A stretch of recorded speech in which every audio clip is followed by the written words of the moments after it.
There's something deeply mysterious about life, isn't there? The harder we chase after what we want, the more it seems to slip through our fingers. The tighter we hold on, the faster it runs from us. It's like trying to clutch water in our hands. The more pressure we apply, the more it escapes. And yet, strangely enough, something begins to shift the moment we finally let go. When we stop pushing, stop forcing, stop insisting that life bends to our will, life begins to respond. Not with chaos, but with calm. Not with silence, but with surprising clarity. This is the quiet magic of surrender. And no, not the kind of surrender that means defeat or giving up, but the kind that invites us to give in, to lean into the natural rhythm of life, to trust something deeper than our plans and expectations. There's a subtle, sacred intelligence at work in the world, even when we can't quite see it or explain it. In today's episode, I want to explore this powerful mystery. What really happens when we loosen our grip and stop trying to control every outcome? What opens up when we allow life to unfold, not on our terms, but on its own? Because maybe, just maybe, what we've been desperately chasing has been trying to find us all along. But we've been standing in the way. We all know that feeling, don't we? That strange moment in life when everything feels stuck. It might show up in your work, in your relationships, in those long-held dreams that just won't come to life. No matter how much energy, effort, or strategy you pour into them, you push harder, you plan smarter, you hustle longer, but somehow, the doors remain closed. So you double down, you grip tighter, you tell yourself that more effort must equal better results. But what if, and stay with me here, what if that effort, that relentless control, is actually part of the problem? What if the very thing we think is helping us move forward, is what's quietly holding us back? It's a strange paradox. The more force we apply, the more resistance we encounter. And the more we fight that truth, the more exhausted, frustrated, and discouraged we become. But then, something curious happens. Maybe it's after months of struggle. Maybe it's when you're burned out and have no more strength to give. Or maybe it's in the stillness after another door slams shut. That's when something inside us finally softens. Not because we want to give up, but because we have to. We let go, not out of weakness, but out of wisdom. And in that sacred pause, something begins to shift. Without all the pressure, without all the pushing, life moves. Now, I know the word surrender might sound like weakness to some, like admitting defeat, but true surrender is far from passive. It's not giving up, it's giving in with courage. It's not about abandoning your goals or dreams. It's about loosening your attachment to exactly how and when they must unfold. There's a quiet intelligence in that choice. A kind of wisdom that doesn't need all the answers, but trusts in the unfolding. Picture a clenched fist, full of strength, full of tension, but it can't receive anything.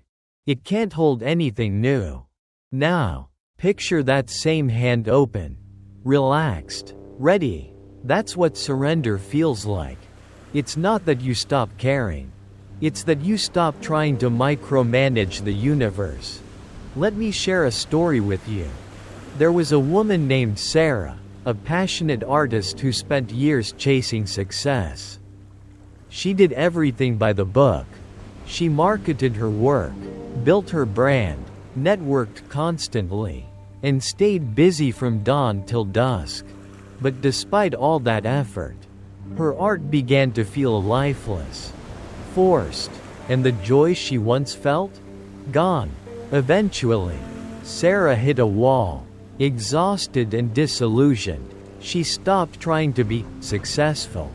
She let go of the rules, the expectations, the outcomes, and she returned to what she loved, creating for the sake of creation. No pressure, no plan, just art from the heart. And that's when everything changed. One day, a gallery owner stumbled across her latest collection.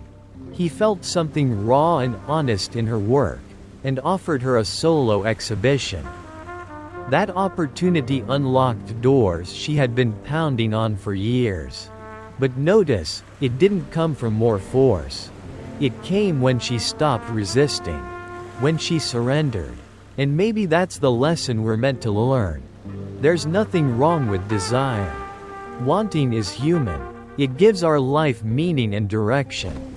But the moment our desire becomes control, when we obsess over timing, outcomes, and appearances, we lose our connection to the flow of life.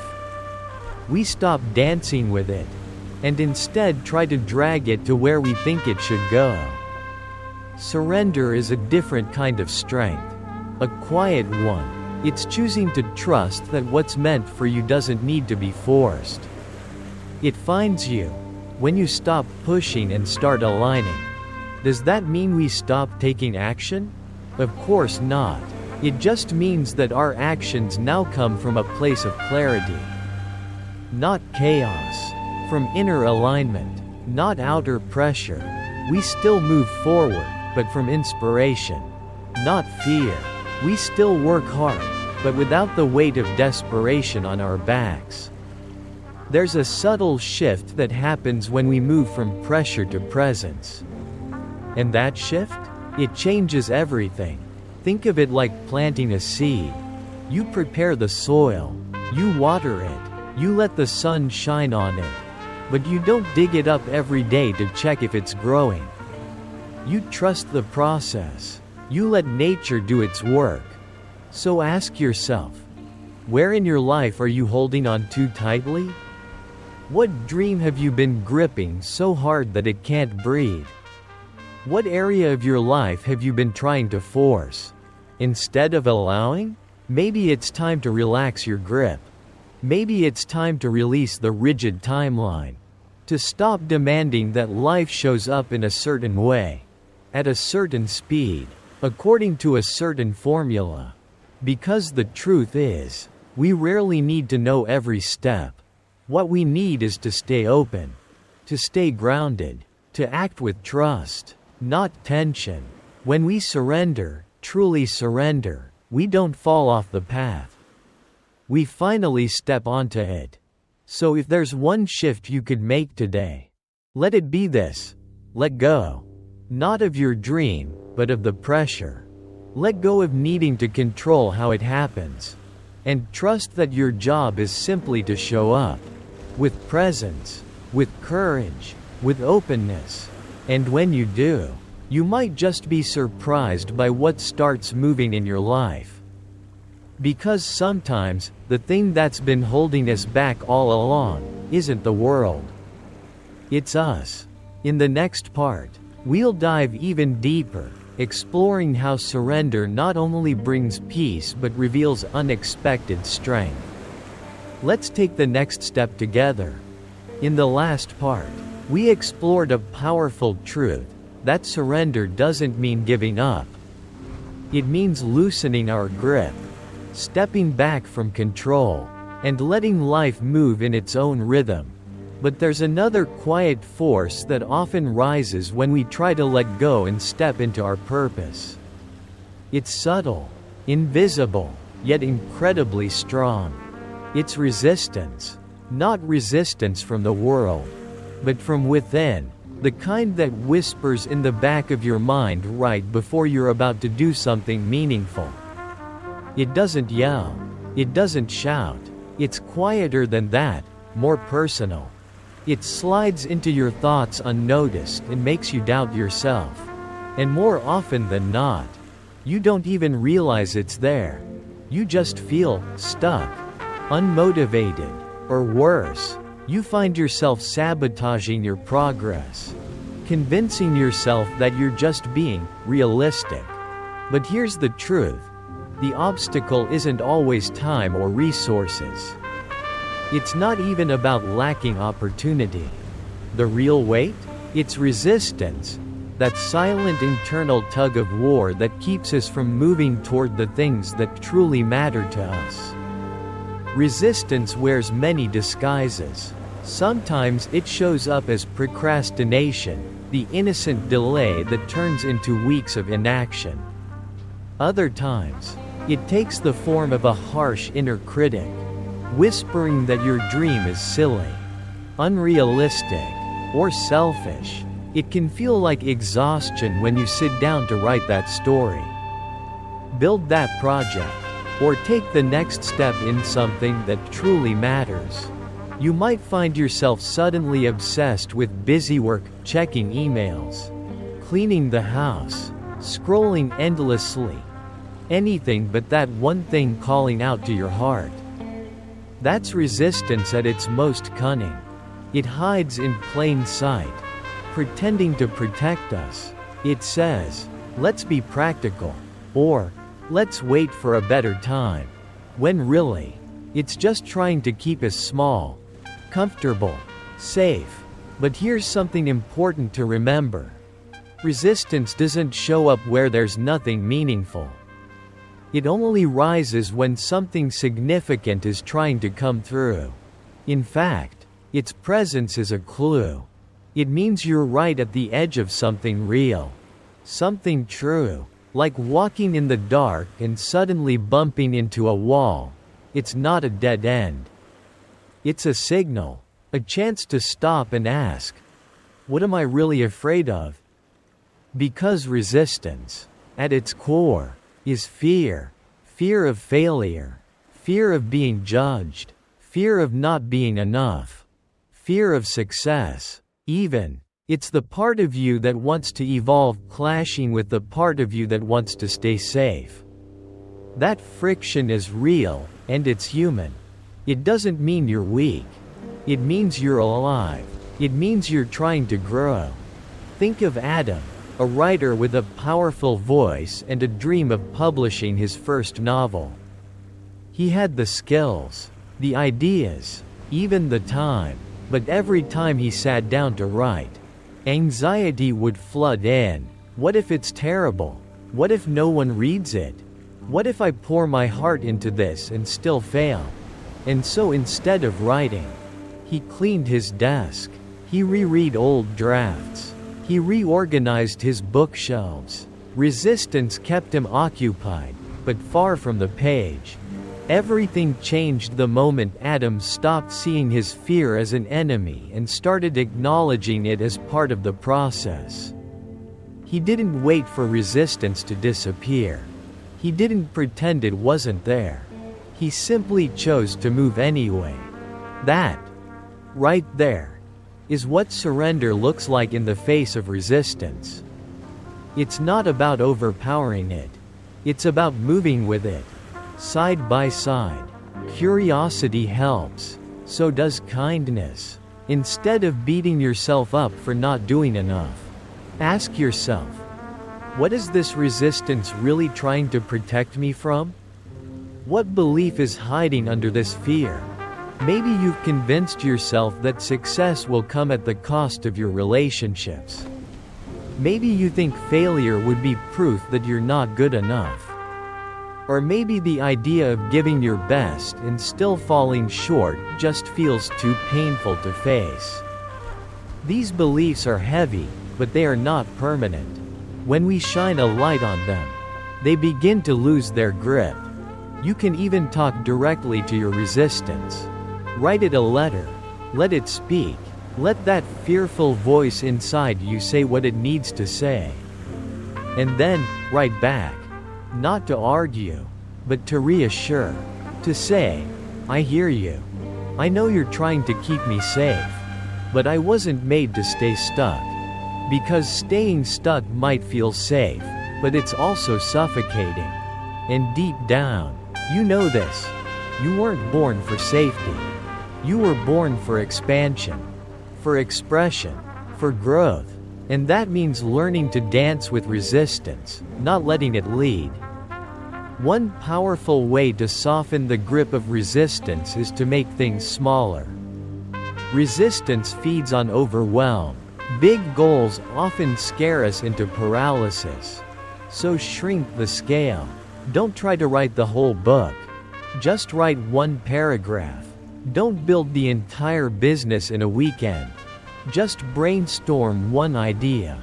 Don't change your life overnight. Just take one honest, courageous step today. Presence, not perfection, is what dissolves resistance. And please remember this. You are not broken just because you feel resistance. You're not lazy.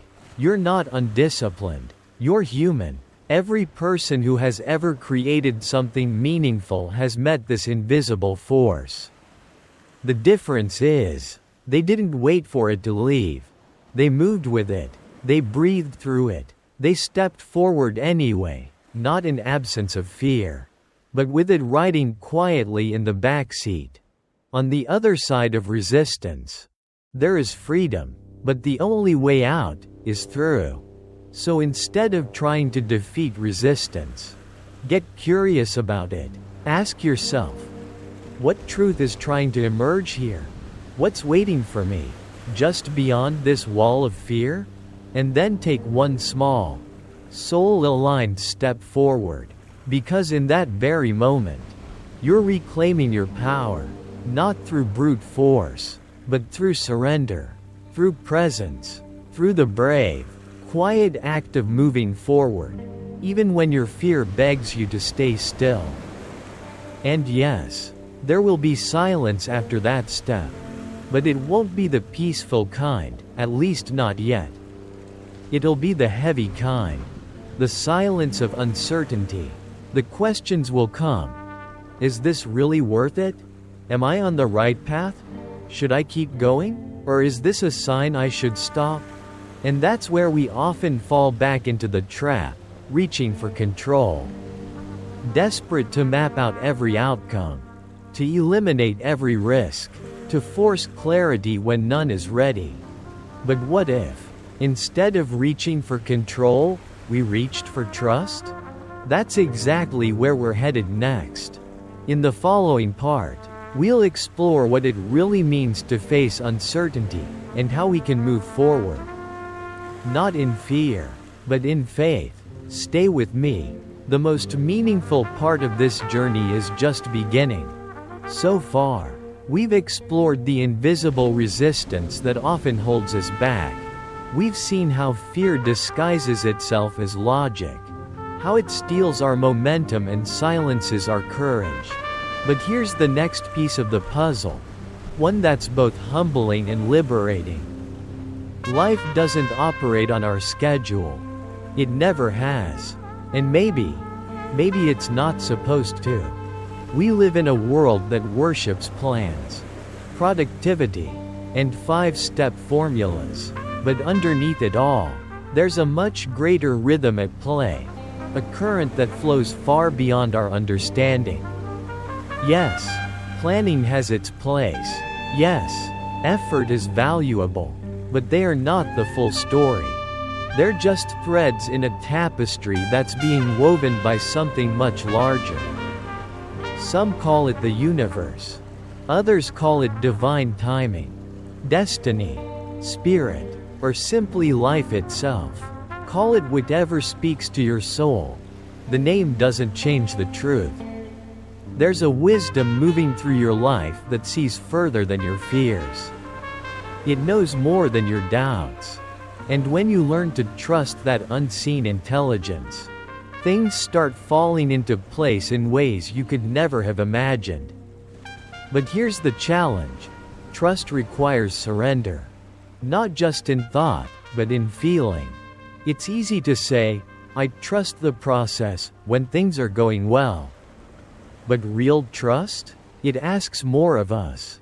It asks us to keep walking when the road ahead is foggy. It asks us to act with faith when no one is clapping. It asks us to believe when everything feels uncertain. That's hard, especially for the mind. The mind wants facts, guarantees, control. But maybe the heart isn't looking for certainty. Maybe the heart is just looking for connection, for meaning, for alignment. Think of Maya, someone who spent years searching for her purpose. She read all the books, attended all the workshops, made vision boards and 5-year plans. But nothing ever truly clicked. Her life looked full, but inside, something always felt slightly off, like a puzzle piece just barely out of place. Until one day, she stopped chasing. She stopped trying to figure it all out, and instead, started listening, not to podcasts or self-help gurus, but to herself. She tuned into what made her feel alive, not in a loud, dramatic way, but in quiet, honest moments. A smile while helping someone. A spark of joy while working on a small creative project. One small decision at a time. She began to follow that feeling. Without fanfare. Without a master plan. And a year later, she found herself doing work that didn't just pay the bills, it fulfilled her. Work that made her feel aligned. Not because she forced it into existence, but because she stopped resisting the flow. That's what trusting the process actually looks like. It's not sitting around waiting for signs. It's being open, genuinely open, to the unexpected. It's noticing the quiet nudges, acting on the subtle tugs, moving forward even when there's no certainty attached. And here's a gentle truth. Just because something isn't going according to your plan doesn't mean it's going wrong. In fact, sometimes not getting what you want is the very thing that clears space for what you need. But to receive that gift, you have to let go of your obsession with timing. You have to stop comparing your path to someone else's. The universe doesn't follow deadlines. It flows in alignment. And when that alignment is right, when you're ready on a level you may not even recognize, things move. Quickly, seamlessly, powerfully. Not because you hustled harder, but because you became who you needed to be for those opportunities to meet you. Of course, this doesn't mean we sit back and do nothing. This isn't a call to laziness or passivity. Real trust isn't passive. It's not about folding your arms and hoping for miracles. It's about showing up, fully, with presence, with openness, with consistency. You still take action. You still do your part. But now, you do it from a place of partnership, not pressure. You're not dragging life along with you anymore. You're dancing with it. You move in rhythm with the moment instead of fighting against it. And there's a peace in that. A freedom. A sense that life isn't here to punish you or test you, but to shape you.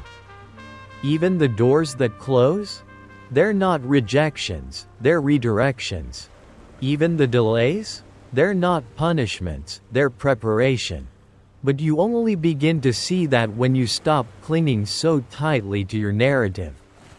And start listening to the deeper story life is trying to tell through you. So pause for a moment and ask yourself, where in your life have you been trying to force an outcome? Where have you mistaken struggle for progress? Can you, just for a moment, soften your grip? Can you begin to trust, not blindly, but consciously, that what is meant for you is already making its way toward you? Because when you release your obsession with control, when you stop measuring yourself against clocks and checklists, a shift happens. It's subtle, but profound. You don't just attract different things, you become someone different. More grounded, more open, more at peace. That is the quiet, gentle magic of trust. It doesn't make life perfect, but it makes it real. And in a world that constantly demands more, faster, louder, real is enough. Real is rare. Real is powerful. We've been taught that more effort is always the answer.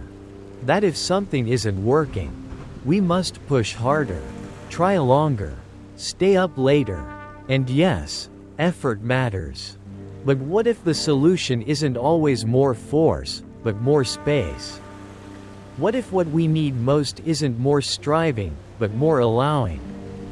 There's a powerful distinction between action driven by fear and action born from alignment. When we move from fear, we rush, we control, we grasp for results, we try to prove our worth through what we achieve, always chasing a future to justify our present. But when our action is rooted in alignment, everything changes. There's a calmness to it, a steady strength. We're not running after something outside ourselves. We're responding to something deep within us. Something honest, something real. Allowing doesn't mean doing nothing. It means doing what's needed, when it's needed, without the frantic energy of force. It's trusting that not everything requires your intervention. That some things just need time. Some questions don't need immediate answers. Some growth happens quietly, beneath the surface. But that kind of allowing? That kind of presence? It's hard, because most of us have been taught that control is power. And yet, as we'll explore in the next part, the real power may come not from gripping tighter, but from knowing when to let go. Stay with me. We're just beginning to uncover the deeper rhythm. We've been taught all our lives that success comes to those who grind the hardest. We've been praised for pushing through, for taking charge, for making things happen no matter the cost. So naturally, the idea of stepping back, of not striving so forcefully, can feel strange. To some, it might even feel like laziness, or worse, irresponsibility. But the truth is, there's a quiet discipline in allowing, a kind of strength that doesn't roar, but instead listens, a wisdom that knows when to act, and just as importantly, when to pause. To allow doesn't mean to quit. It doesn't mean to become passive. Quite the opposite. It means being mindfully present. It's not about sitting back with folded arms, waiting for life to deliver. It's about staying awake, alert, deeply connected, while also letting go of the need to control every twist and turn. You're not ignoring life. You're simply choosing to stop reacting out of panic or pressure.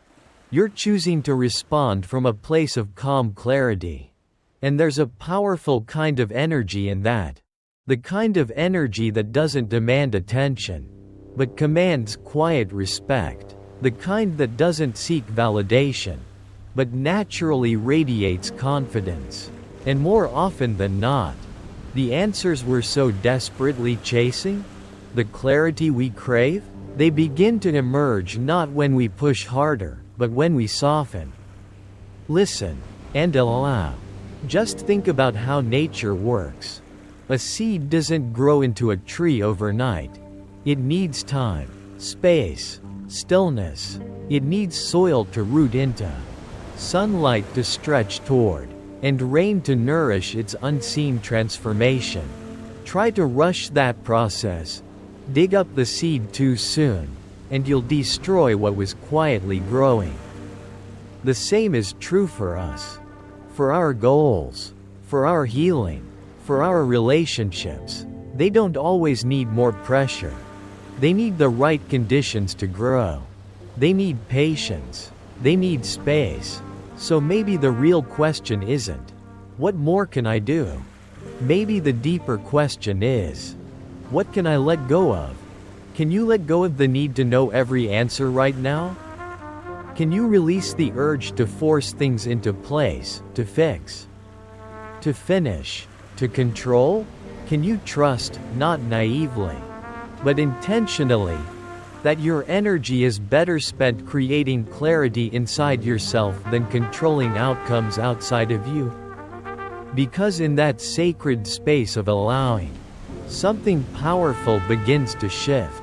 You stop working against life and start moving with it. You begin to hear your own rhythm again, beneath the noise.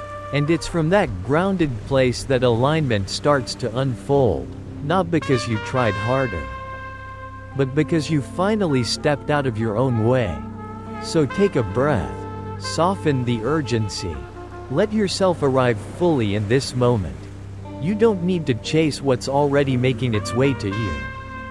You don't need to force what's meant to flow. Allow it, trust it, respond from presence, not panic, and you'll discover a simple but profound truth. What's truly meant for you doesn't need to be forced. It just needs room to arrive. And yet, often, we unknowingly block that arrival, not with action, but with expectation. Expectations can be silent burdens we carry without even realizing it. We have them about everything, who we should be by now, how far we should have come, what our relationships, our career, our life should look like. These silent scripts live in our heads, shaping how we see ourselves and others. And too often, they leave us feeling like we've failed. But not because life failed us. Simply because it didn't match the version we wrote in our minds. You see, most expectations aren't rooted in reality. They're born from fear, from comparison, from our desire to stay in control. We don't just want things to happen, we want them to happen our way. On our schedule, under our conditions. And when they don't, we feel betrayed, let down, frustrated. But here's a gentle truth we often forget. Expectations create tension, and tension blocks flow. Desire itself isn't the problem. It's natural to want. It's healthy to hope. Vision is powerful. But when desire hardens into rigid expectation, that's when suffering begins. We narrow our focus so tightly around one imagined outcome that we become blind to the gifts life is offering us just outside that frame. We stop being open to surprise, to the unexpected, to the mystery of not knowing. But there is so much quiet freedom in learning to let go of expectations, not because you've stopped caring, but because you've started trusting. Trusting that life might have something better in store than you could plan. Trusting that the timing you had in mind isn't always the timing you need. Letting go of expectations doesn't mean giving up. It means growing up. It means showing up with your full self, doing your honest best, and then releasing your grip on the outcome. Think about how many moments of pain come not from what actually happened, but from what you expected to happen. You expected someone to support you, but they didn't. You expected to feel accomplished when you hit that goal, but instead, you felt empty. You expected a certain success by a certain age, and when it didn't come, you questioned your worth.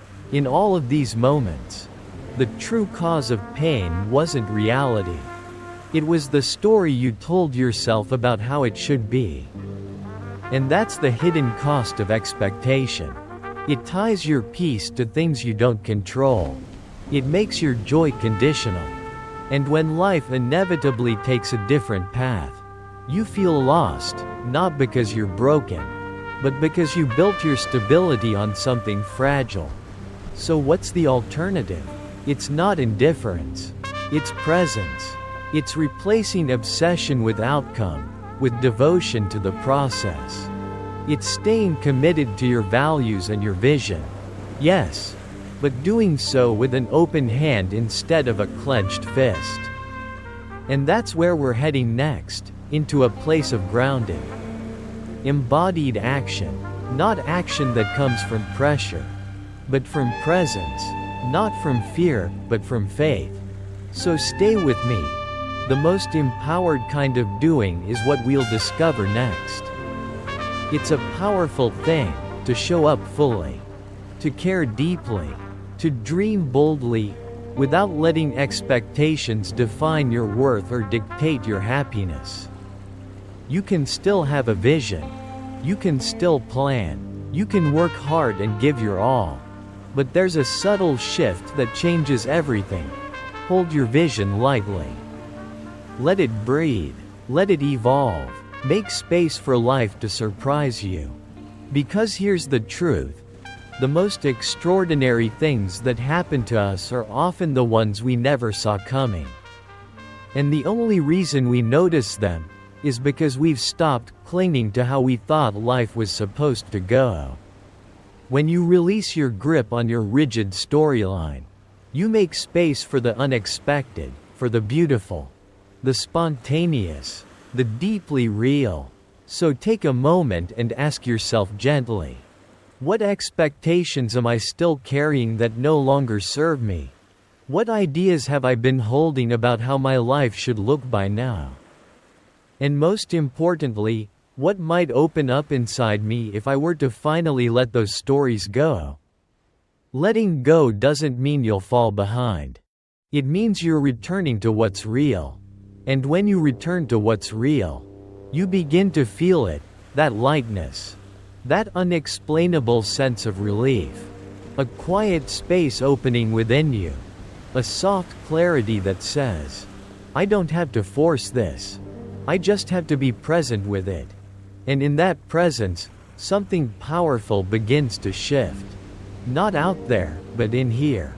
In your breath, in your posture, in the way you meet the moment. A freedom awakens, a steady confidence. Not that things will go exactly as planned, but that you'll meet whatever comes with grace. Not panic, not pressure, just open hands and an open heart. Because that, more than any outcome, is where peace lives. And if there's one thing most of us have forgotten in our chase for more, it's this. Silence isn't empty. Stillness isn't laziness. In fact, it's often in those quiet, spacious moments, the ones that don't look productive from the outside, that the real work happens. We think of stillness as something optional, as something to do after the real things are done. But in truth, stillness is where we reconnect, not just with ourselves, but with life itself. It's where clarity arises. It's where wisdom surfaces. It's where we remember who we are beneath all the noise. That's why the practice of meditation, in its purest form, is not about escaping life. It's about meeting it fully. Without judgment, without trying to fix it, without needing it to be anything other than what it is. It's a return to presence, to your breath, to your body, to the moment that's unfolding right now. We carry so much tension, often without even realizing it, in our thoughts, in our shoulders, in the way we rush from one task to the next with a sense of urgency we've never questioned. We wear that urgency like armor, as if it's proof we're being responsible. But meditation, or any moment of intentional stillness, slows everything down just enough for us to notice the noise we've been living in. And by noticing it, we gently loosen its grip. And the best part? You don't need to be a monk. You don't need a retreat center. You don't need perfect silence or hours of free time. You only need a few minutes. 5 minutes to sit still. To close your eyes. To breathe, not forcefully, but naturally. To observe, not judge. To notice, not control. Thoughts will come. That's okay. Let them pass like clouds drifting across the sky. Don't chase them. Don't fight them. Just return. Return to the breath. Return to this moment. This isn't about stopping your thoughts. It's about no longer being dragged around by them. And when you do this, even just a little, even just once a day, you'll start to touch something deeper. A kind of quiet that isn't empty, but full. Full of awareness. Full of life. Full of the truth that everything you've been chasing out there is already waiting for you in here. From that stillness, surrender becomes second nature. Because you're no longer trapped in the story of how things should be. You're present with what is. Meditation isn't the only way to return to that space. But it is one of the most direct. It trains your mind to let go. It teaches your nervous system to soften. It gives your heart room to feel again, without analyzing, without resisting. From that place, new insights emerge. Not from effort, not from strategy, but from connection. In a world that is so loud, where your phone pings constantly, where to-do lists grow endlessly, where everyone wants your attention, there is a still, quiet space inside you that remains untouched. A space of peace, a space of knowing, a space of quiet, grounded presence. And the more often you visit it, even for just 5 minutes, the more your relationship with life itself begins to shift. You stop reacting. You start responding. You stop needing to fix everything right now. You begin to trust that some things are allowed to simply be. That's what surrender truly is. Not a thought, not a theory, a practice. A living, breathing practice of returning to the part of you that isn't defined by your to-do list. The part of you that exists beyond expectations, beyond outcomes, beyond fear. So ask yourself, can you give yourself 5 minutes today? Not to achieve, not to solve, but just to be. To sit with what's here. To remember who you are beneath all the striving. Because the more often you return to that space, the more natural surrender becomes. Not just as an idea, but as a way of living. And when surrender becomes your practice, life no longer feels like something you have to manage. It begins to feel like something you're in conversation with, something you're co-creating, something you can trust, one breath at a time. And that, perhaps, is the greatest shift of all. As we'll explore next, real strength isn't control. It's trust. It's flow. It's knowing when to lean in, and when to let go. Let's keep going. The path gets lighter from here. By now, we've seen that surrender isn't about giving up, it's about coming back. Back to presence, to trust, to peace. But there's one more layer we must gently peel back. One that hides beneath so much of our daily struggle. Our obsession with control. Because here's the truth most of us never learned growing up. Our craving for control rarely comes from strength. It comes from fear. Fear of the unknown. Fear of failure. Fear of being hurt, lost, or left behind. And so we tighten our grip. We try to plan for every outcome, prepare for every possibility, predict every move. But the irony? The tighter we hold on, the more things seem to slip through our fingers. Control gives us the illusion of safety, but rarely the peace we're seeking. Instead, it brings us tension, constant anxiety, the burden of needing everything to go exactly according to our plan. And when life doesn't cooperate, when plans fall apart or outcomes don't meet expectations, we collapse. We doubt ourselves. We label it failure. But is it really failure? Or was it simply the illusion of control being shattered? This is where surrender begins to whisper a deeper truth. One that challenges everything we were taught. It asks us to reimagine what real power looks like. Not the kind that forces outcomes, Not the kind that bulldozes life into submission, but the kind that flows. The kind that adapts. The kind that listens deeply before acting. True power doesn't need to control. It doesn't panic. It doesn't clench. It doesn't scream for certainty. It stands grounded, present, aware, and able to meet whatever comes. That kind of power, that kind of surrender, is radical. Because it requires us to unlearn. Most of us were taught from an early age that control equals safety. That if we don't control, prepare, and anticipate, we're being reckless. That if we don't force outcomes, we're failing. But life isn't a machine. It's not something you manage. It's something you move with. Life is a living, breathing process, and processes do not respond well to force. They respond to presence, to awareness, to conscious participation. Surrender, then, is not about abandoning responsibility. It's not sitting passively and watching life go by. It's about shifting your role from controller to co-creator, from manager to collaborator.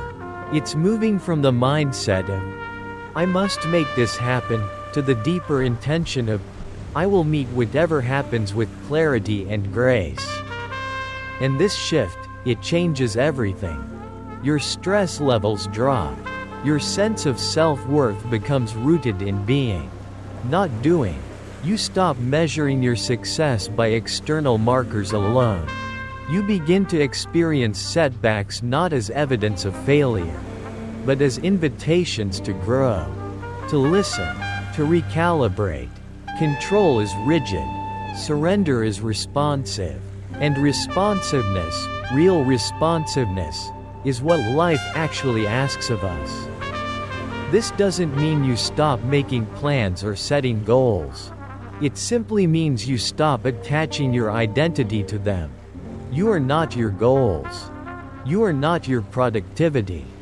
You are not your results. You are the awareness behind it all. The one who can pause, observe, adjust, and choose again, without the crushing weight of perfectionism. So pause and ask yourself, where is control running your life? Where are you clenching so tightly that you've lost your sense of ease? Where have your carefully designed routines started to feel more like cages than containers? Can you soften, even just a little? Can you begin to trust that not everything needs to be micromanaged down to the last detail? Because in that softening, you don't lose power, you gain freedom. You gain the flexibility to adapt, to pivot, to move with life, instead of always fighting against it. That's what true resilience is. Not the ability to dominate every moment, but the ability to stay open through every change. That's real strength. The kind that bends but doesn't break. The kind that listens before it speaks. The kind that knows, I'm not here to conquer life. I'm here to collaborate with it. And in that sacred collaboration, control fades. But something more profound rises in its place. Wisdom, trust, and quiet confidence. Confidence that says, whatever comes, I will meet it. I will rise. I will respond with grace. There's a beautiful paradox here. One we don't talk about enough. The moment you stop needing something is often the moment it arrives. Not because life is playing tricks on you, but because letting go shifts your energy. It moves you from grasping to receiving, from chasing to aligning, from fear to faith. And in that shift, space opens up for life to meet you. Have you ever noticed this? You push, you try, you obsess, and nothing moves. But then one day, in quiet surrender, you release your grip, you stop demanding, and suddenly, clarity arrives. People call, opportunities appear, the tension lifts. It doesn't always happen instantly. But the pattern is real. Surrender invites alignment, not because you gave up, but because you gave in to timing, to trust, to flow. But to truly understand this, we must go one level deeper. We must ask, why do we want what we want so badly in the first place? Often, we think it's the dream we're chasing, the job, the relationship, the recognition. But underneath that, more often than not, we're chasing a feeling, safety, fulfillment, wholeness, worthiness. And we've convinced ourselves that we can't be at peace until we have the thing. That belief creates pressure.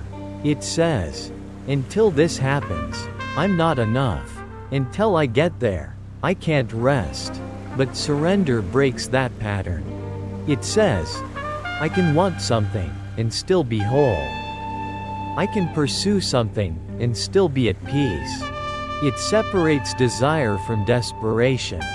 And in that separation, real freedom begins. Because now, your peace is no longer conditional. Your joy is no longer fragile. You're no longer living from lack, you're living from love. And that, more than any goal, is what we've been longing for all along. In the next part, we'll explore this even further, how to pursue what you love not from fear, but from fullness, from enoughness, from surrender. Let's keep going. The journey inward is only just beginning. This is where real transformation begins. Not by abandoning your goals, but by no longer letting them own you. You still show up. You still care deeply. You still give your best effort and take the next right step.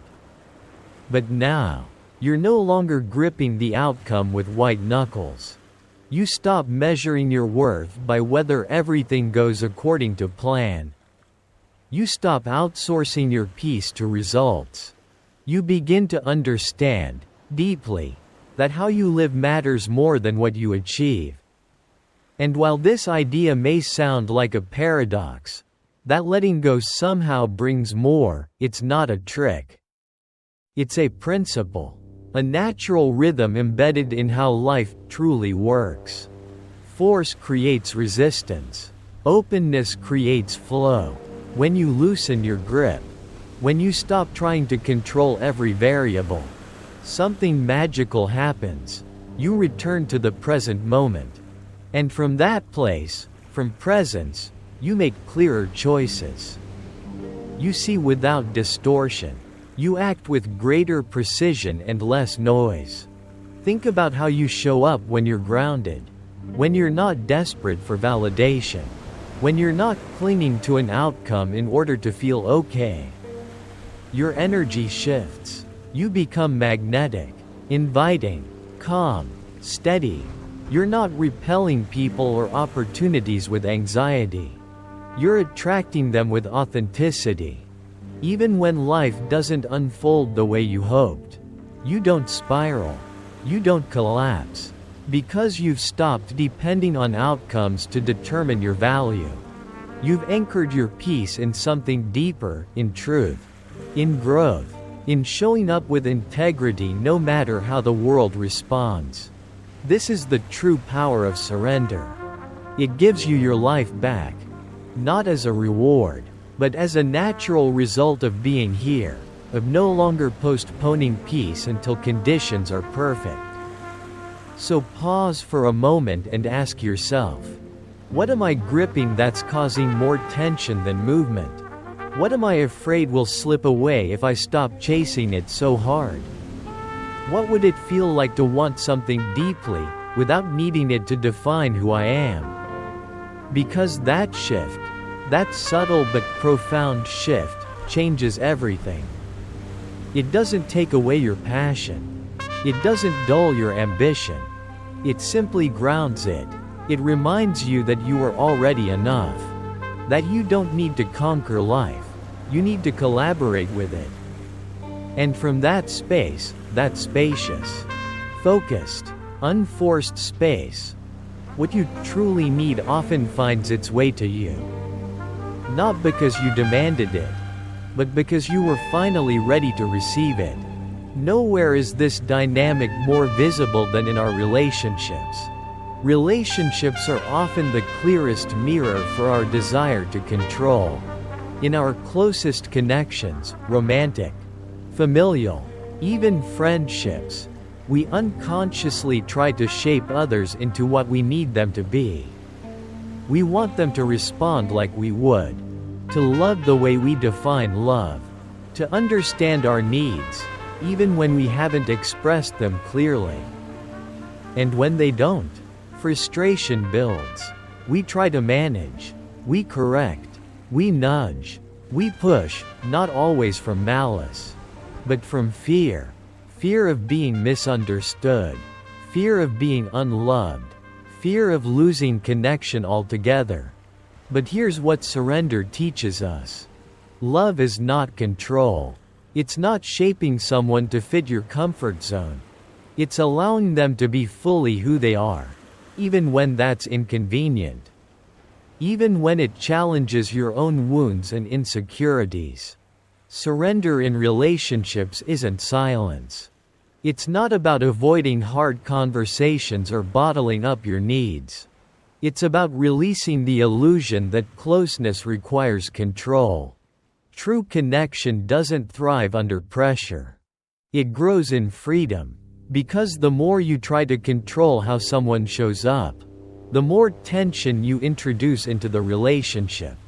The more you try to guarantee emotional safety by managing another person's behavior, the more unsafe the connection begins to feel, for both of you. People need space, to be real, to grow, to change, and that space only exists when we surrender the assumptions we've written about who they should be. Now, surrender doesn't mean accepting dysfunction. It doesn't mean tolerating harm. It doesn't mean shrinking your standards or staying silent when you're hurting. Surrender is not the absence of boundaries. It's the presence of wisdom.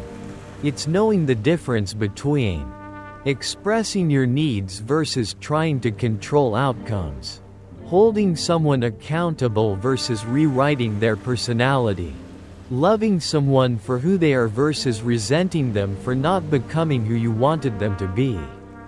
There's something oddly beautiful, even sacred, about releasing the script you've written for someone else. It allows you to meet them where they are, as they are, not for who you hoped they'd become someday. And that doesn't mean you stop caring. It means you start listening more deeply. You soften, you open, you become less reactive, and in that softening, something profound begins to emerge. Understanding, communication becomes easier. Conflicts become less about blame and more about clarity. You stop trying to win, and you start trying to connect. And that connection, born of surrender, becomes more real, more fulfilling, and more resilient than anything you could have forced. Why? Because it's rooted in presence, not performance.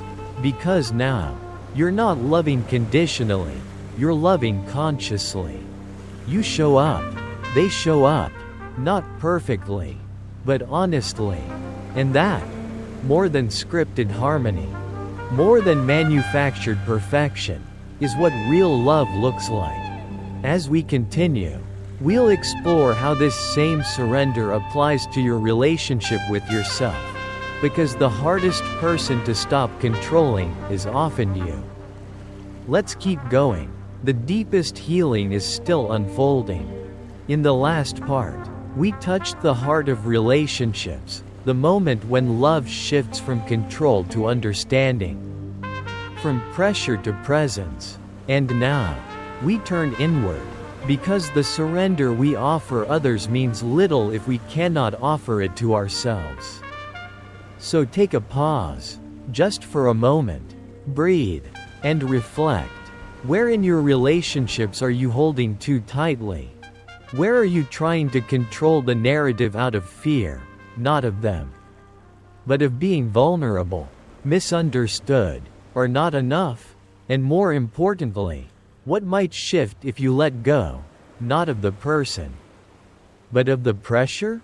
At first, the answer may feel uncomfortable. It might sting, but often, discomfort is the first breath of freedom. The freedom to feel what's true. The freedom to relate without armor. The freedom to love, not with a grip, but with open hands. Because when two people meet from that place, something sacred emerges. Not because they control each other. Not because they complete each other. But because they honor each other, moment by moment, as they are. That's the quiet strength of surrendered love. It doesn't try to possess. It chooses to understand. And in that understanding, a deeper connection blooms. One rooted not in power, but in presence. Not in trying to predict each step, but in walking together through the mystery of now. But this present moment, this simple now, is often the most overlooked. We get so caught up reaching for what's next, regretting what's behind us, worrying about what might go wrong, that we forget. This is where life is actually happening. Here, now, not in the next achievement, not in the resolution of a past conflict, but in this breath, this heartbeat, this unfolding second. And yet, surrendering to the present moment requires something many of us resist. Letting go of our habit of mentally escaping it. We don't run from the present in loud, obvious ways. We do it subtly, through constant planning, through endless distractions, through reliving old conversations and anticipating every possible outcome. Our minds are always elsewhere, convinced that the next moment will be more important than this one. But here's a quiet truth. The next moment is just another now. And if we don't know how to be fully in this one, we'll miss all the others too. Surrendering to the now doesn't mean abandoning your dreams or ignoring the future. It means releasing your resistance to what is.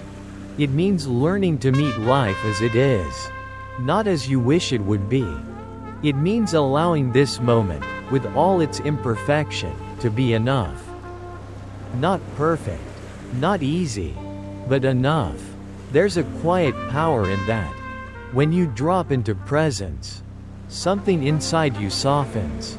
The mental noise begins to fade. The breath slows. The body relaxes. You begin to feel again, clearly, deeply, without the filter of judgment or expectation. And in that stillness, you often realize, most of your suffering didn't come from the moment itself. It came from your mind's resistance to being in it. The now is where your strength lives. It's where clarity waits patiently. It's where you respond instead of react. Where you connect with others without needing a script. Where you create, not from fear, but from alignment. Because when you are fully here, you're not scattered across imaginary timelines.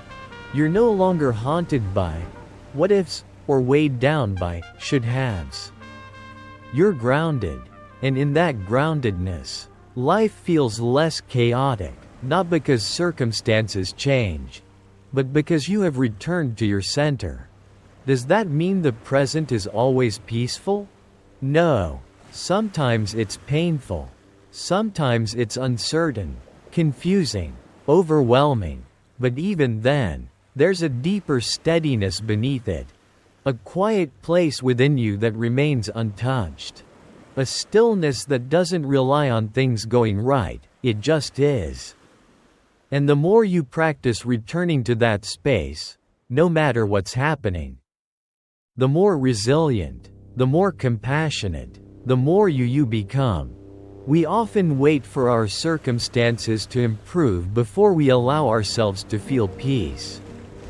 If I just get the job, If they just understand me. If things finally calm down.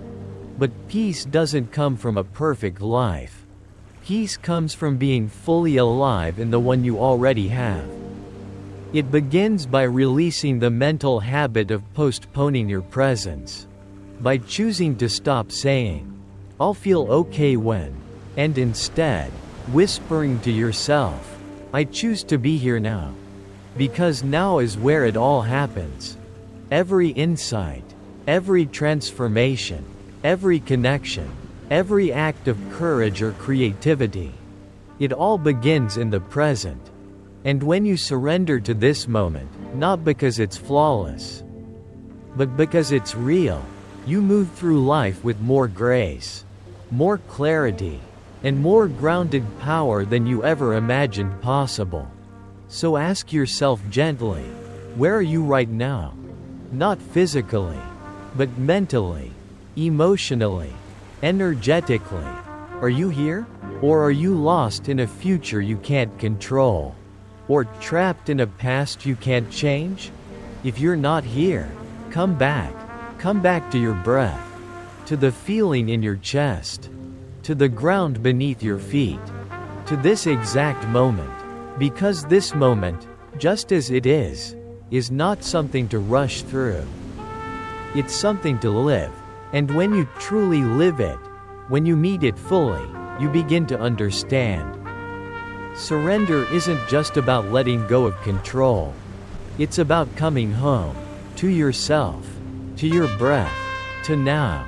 So much of what we're chasing, peace, clarity, connection, purpose, is already within reach. We don't miss it because it's hidden. We miss it because we're moving too fast, gripping too tightly, trying too hard to force life into a shape it was never meant to take. But surrender isn't about giving up. It's about tuning in. It's about choosing to meet life where it actually is, not where we think it should be. It's about remembering, in the deepest part of your being, that you don't have to carry everything alone. And that leads us to something even more powerful, a deeper layer of trust. Because if you're not meant to carry it all, then maybe, just maybe, you were made to be carried too. We'll explore that next, the part of surrender that isn't just about releasing. It's about receiving. So here we are, at the quiet, powerful edge of surrender. A place where you begin to understand that freedom isn't found in control. It's found in presence. In the choice to stop forcing life and start feeling it. Because yes, forcing outcomes might bring you temporary wins. You might check the box, close the deal, hit the goal, but only surrender brings lasting alignment. The kind of alignment that doesn't just change what you experience. It changes who you are while experiencing it. So maybe the real question isn't, what do I need to make happen today? But rather, what am I being asked to let go of? What beliefs are quietly draining your peace? What expectations are weighing you down without you even realizing it? What control are you holding onto so tightly that it's keeping joy just out of reach? And what if, just for a moment, you softened your grip, slowed your pace, and simply allowed life to meet you, exactly where you are? This isn't a distant philosophy to admire. It's not a nice quote to screenshot and forget. It's a practice, a path, a way of moving through the world that's honest, grounded, and profoundly courageous. Because yes, it takes courage to stop pushing. It takes strength to be still.